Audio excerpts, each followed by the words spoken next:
बिस्मिल्लाहिर्रहमानिर्रहीम। अस्सलाम वालेकुम स्टूडेंट्स। मैथमेटिक्स 104 हम कर रहे हैं और उसमें काइनेमेटिक्स का टॉपिक जारी है।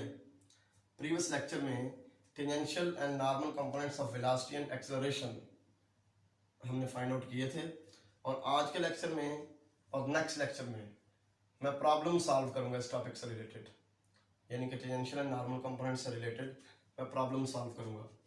तो एक एग्जांपल है चैप्टर 7 की। Chapter 7 introduction to mechanics by क्यूके Gauri जो बुक है ना, मैंने आपको पहले लेक्चर में बताया था, उसको मैं फॉलो कर रहा हूँ। उसका जो चैप्टर 7 है वो आजकल हम पढ़ रहे हैं। तो एक एग्जांपल है tangential and normal components of acceleration and velocity के मतलब, और एक क्वेश्चन है एक्सरसाइज में, वो ये दोनों आज मैं सॉल्व करूँगा। ठीक है, तो सबसे पहले एग्जाम्पल देख लेते हैं।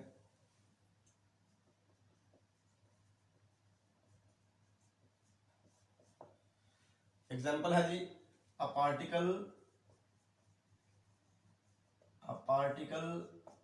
is moving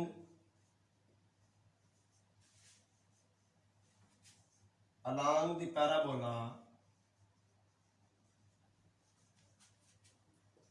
x square equal to 4ay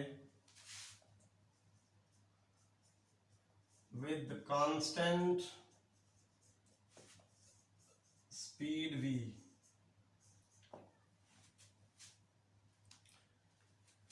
Find tangential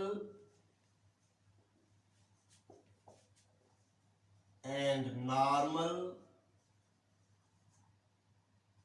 components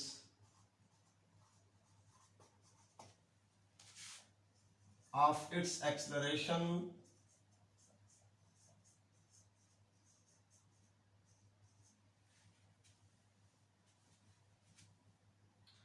Find the tangential and normal components of its acceleration when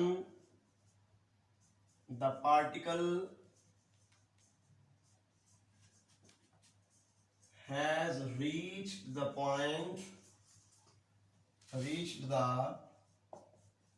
point having abscissa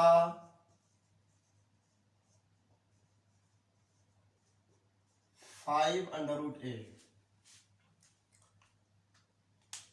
हमने एक ऐसे पार्टिकल के एक्सेलरेशन के टेंजेंशियल नॉर्मल कंपोनेंट्स फाइंड करने हैं कि जो पार्टिकल इस पैराबोला के अलॉन्ग मूव कर रहा है, उसकी स्पीड कांस्टेंट है। जबकि हमने ऐसे पॉइंट के ऊपर पहुंचने पर tangential normal components of acceleration find करने हैं कि जिस पॉइंट का एक्स कोऑर्डिनेट 5√a हो। अब सीसा का मतलब होता है एक्स कोऑर्डिनेट। ठीक हो गया जी। अभी हम इसका सोल्यूशन कर लेते हैं। अब देखिए, क्योंकि जो स्पीड है हमारे पार्टिकल की वो कांस्टेंट है, लिहाजा जो टेंजेंशियल कंपोनेंट ऑफ एक्सेलरेशन है वो 0 होगा। Tangential component of acceleration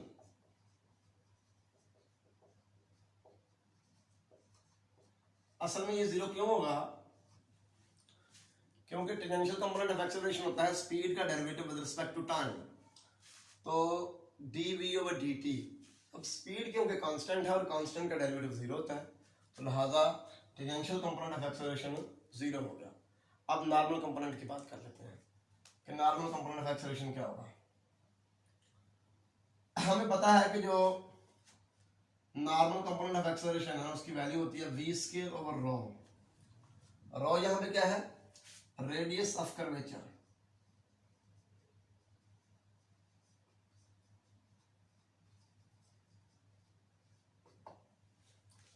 radius of curvature.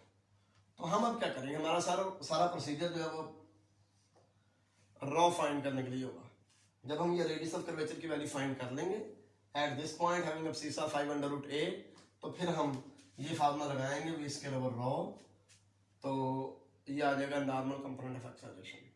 Previous lecture में मैंने ये फार्मूले ड्राइव किए थे कि नॉर्मल कंपोनेंट ऑफ एक्सेलरेशन क्या है जी, v²/ρ, और जो टेंजेंशियल कंपोनेंट है वो क्या है, dv/dt। तो अब ये यहाँ पे यूज करने हैं। ठीक है, रो फाइंड करने के लिए मुझे दो चीजें चाहिए, dy ओवर dx और d2y ओवर dx स्क्वायर। उसके लिए हम क्या करते हैं, ये जो इक्वेशन है इसको डिफरेंशिएट करते हैं with respect to x। Particle is moving around, particle is moving along x square equal to 4ay। यहां से आप dy ओवर dx भी निकाल लें और d2y ओवर dx स्क्वायर भी निकाल लें, क्योंकि ये दोनों वैल्यूज आपके पास होंगी तो फिर आप रो निकाल सकेंगे, ठीक है, रेडियस ऑफ कर्वेचर निकाल सकेंगे। Differentiating one with respect to x, with respect to x, x square का डेरिवेटिव 2x आ जाएगा और 4a कांस्टेंट है, y का आ जाएगा dy बाय dx। तो यहां से dy बाय dx की वैल्यू आ जाएगी x ओवर 2a। अब हम इसको दोबारा डिफरेंशिएट करते हैं, differentiating again with respect to x, x के लिहाज से दोबारा डेरिवेटिव ले लेते हैं। तो d2y ओवर dx स्क्वायर ये इक्वल क्या आ जाएगा, x का डेरिवेटिव 1 आ जाएगा, 2 ये तो कांस्टेंट है, ठीक है। अब हम क्या करते हैं, इन दोनों डेरिवेटिव्स की वैल्यू उस पॉइंट पे फाइंड करते हैं कि जिसका सीसा 5√a है। उसके लिए क्या करना पड़ेगा,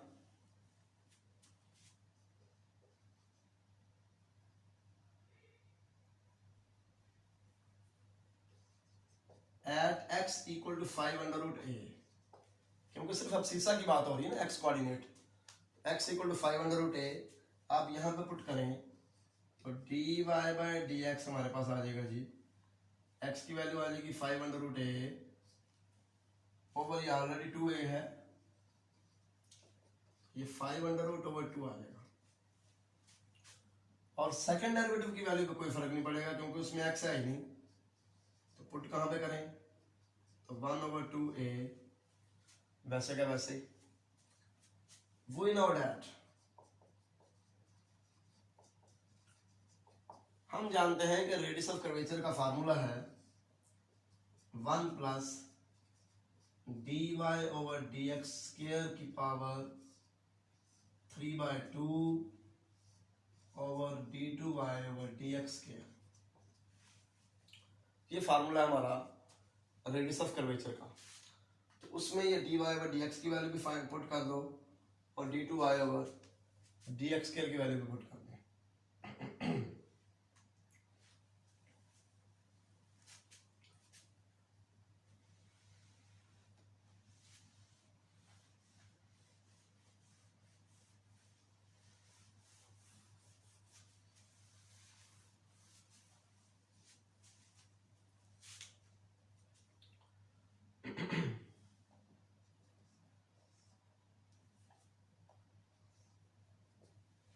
1 प्लस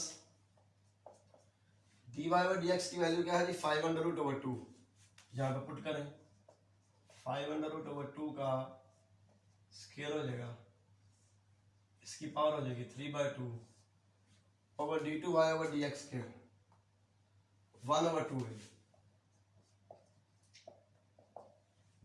तो ये 2a ऊपर चला जाएगा, ये हो जाएगा 1 प्लस 5 और 4, इसकी पावर 3/2, तो 2a आ गया वैसे का वैसे, 4 आ गया एलसीएम, 4 प्लस 5 हो गया 9, 9/4 की पावर 3/2। तो ये 3/2 का स्क्वायर है, ठीक है, स्क्वायर जो है इस 2 से कट जाएगा, तो हमारे पास आ जाएगा 2a इंटू 3/2, इसका क्यूब आ जाएगा, ठीक हो गया। तो ये 2a इंटू 27/8, तो 27a ओवर 4, ये हमारे पास आ जाएगा जी radius of curvature. Therefore normal component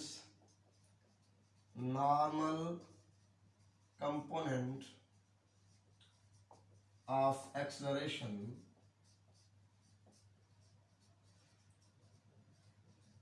is equal to v square over rho and this is equal to v square over 27a over 4।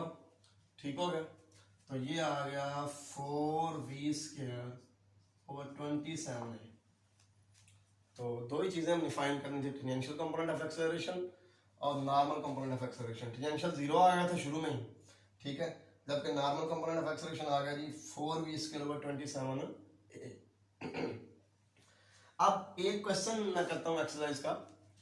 तो आज के लेक्चर में सिर्फ दो ही प्रॉब्लम्स मैंने लेनी थी, एक एग्जांपल मैंने सॉल्व कर दिया है, अब एक क्वेश्चन करते हैं एक्सरसाइज का, ठीक है।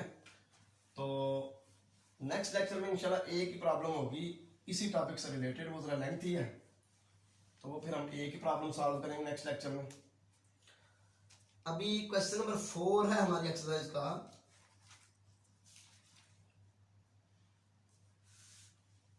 जो कि हमने अभी सॉल्व करना है।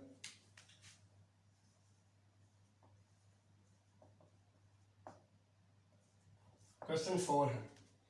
क्वेश्चन 4 क्या है जी? Find the tangential and normal components of acceleration of the point. Find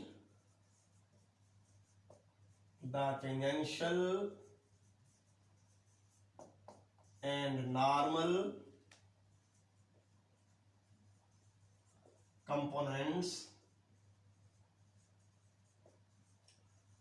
of acceleration of the point, acceleration of the point describing the ellipse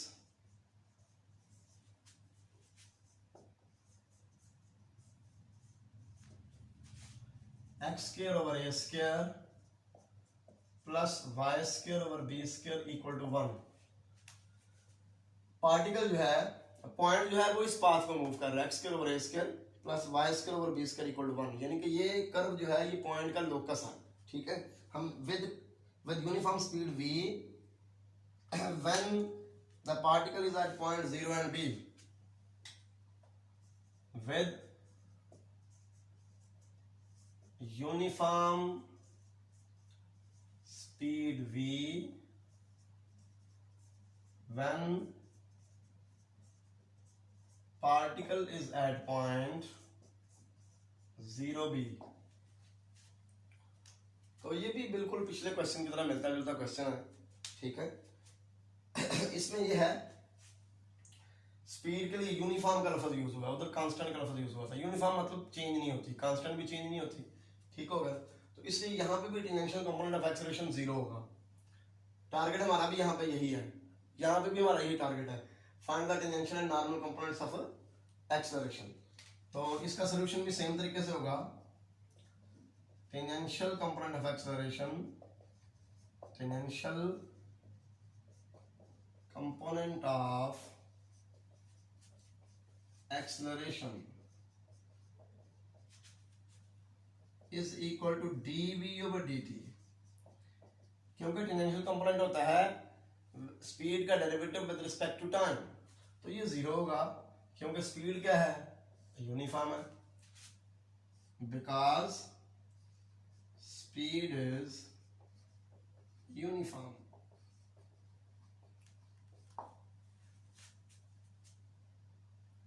speed uniform है,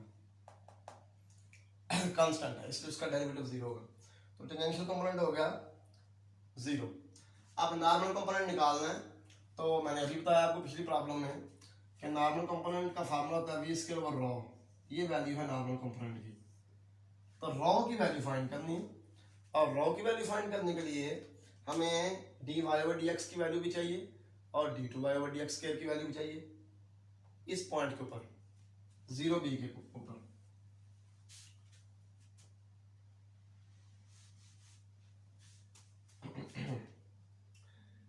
अब G point is describing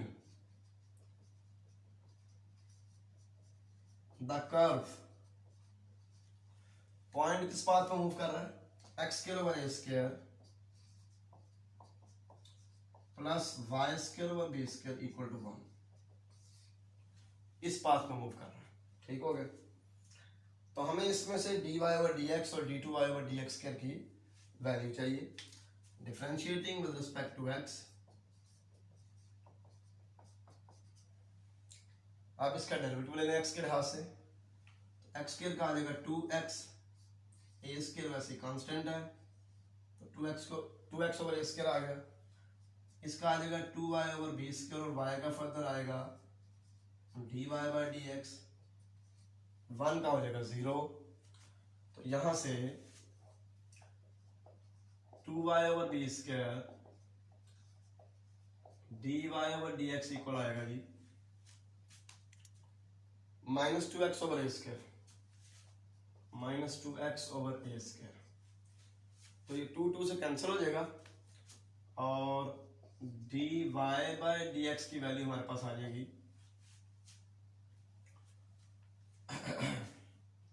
-b square over a square x over y. अब आप इसको दोबारा differentiate करेंगे क्योंकि हमें d2y over dx square की वैल्यू भी चाहिए। Differentiating with respect to x again, तो d2y ओवर dx स्क्वायर, यहां पे आप क्वेश्चन रूल लगाएंगे, नीचे वाले का स्क्वायर, नीचे वाला ऊपर वैसे का वैसे ही, ऊपर वाले का डेरिवेटिव 1, x का 1 माइनस ऊपर वाला वैसे का वैसे ही, नीचे वाले का derivative dy by d x. अब ये आ जाएगा जी -b square over a square y minus x, dy by d x की क्या वैल्यू है -b square x over a square y। तो यहाँ पे ये पॉजिटिव साइन आ जाएगा b square x over a square y आ जाएगा और बटे में ये y स्क्वायर आ जाएगा, y स्क्वायर। अब इन दोनों डेरिवेटिव्स की जो वैल्यू है ना, इसको मैं मजीद सिंपलीफाई नहीं करता क्योंकि जब हमने ये पॉइंट पुट करना ना 0 b इसके अंदर, जब हमने इन दोनों की वैल्यूज इस पॉइंट पे फाइंड करनी है तो इसने वैसे सिंपलीफाई हो जाना, ठीक है। तो at point 0 b, at point 0 and b हमारे पास जो dy ओवर dx की वैल्यू आ जाएगी वो क्या आ जाएगी जी, x की जगह पे 0 और y की जगह पे b पुट करेंगे, 0 over b minus b square over a square into 0 over b, तो ये सारे 0 हो जाएगा, ठीक हो गया। अब हम यहां पे पुट करेंगे d2y ओवर dx स्क्वायर में x की जगह पे 0 और y की जगह पे b। x की जगह पे 0 पुट करने से ये सारा खत्म हो जाएगा, ठीक है। हमारे पास आ जाएगा जी -b square over a square into, सिर्फ यहाँ पे y की जगह पे b और यहाँ पे y की जगह पे b पुट होगा तो b ओवर b स्क्वायर आ जाएगा, तो b स्क्वायर से cancel, -b over a square. ये आ गया फर्स्ट और second derivative eight point 0 and b। तो अब हम यहाँ से रॉ निकाल लेते हैं, radius of curvature.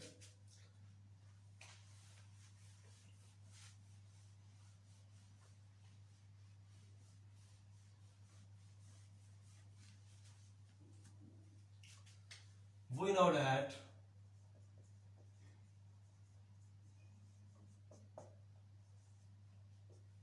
Radius of curvature equal होता है जी 1 प्लस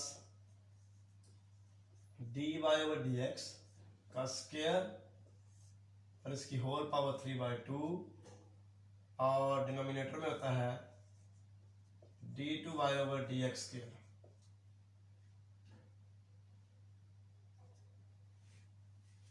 तो वैल्यूज पुट करें यहाँ पे, dy और dx की वैल्यू 0 है, 1 प्लस 0 का स्क्वायर इसकी पावर 3/2 और बटे में d2y ओवर dx की उसकी वैल्यू आ गई -b over a square, -b over a square.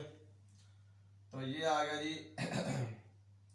-a square over b। इसको मैं पॉजिटिव लूंगा क्योंकि रेडियस असल में क्या लेंथ है, डिस्टेंस है, तो डिस्टेंस हमेशा पॉजिटिव होता है। a स्क्वायर ओवर b आ गया, ठीक हो गया। देयरफॉर रॉ हमने फाइंड करना था, अब तो कोई मसला नहीं। Therefore normal component of acceleration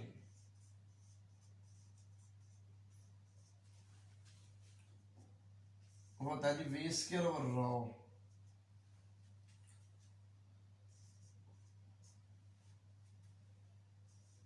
raw की value a square over b है, तो b v square over a square, ये हमारे पास आ गया नॉर्मल कंपोनेंट ऑफ एक्सेलरेशन।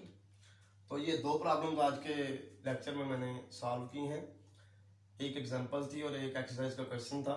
ठीक है, ये मैं दोबारा बता दूं कि ये introduction to mechanics by क्यूके Gauri जो बुक है उसको मैं फॉलो कर रहा हूँ, उसका चैप्टर 7 आजकल हम कर रहे हैं काइनेमेटिक्स के लिए। ठीक है ना, तो आपको जब tangential and normal components of acceleration और वेलोसिटी समझ आ गए हैं तो फिर कोई प्रॉब्लम नहीं, बुक जो सी मर्जी हो, प्रॉब्लम जो सी मर्जी हो, मेथड ही सिर्फ आपने समझना। ठीक है ना, तो कोई इशू नहीं होगा।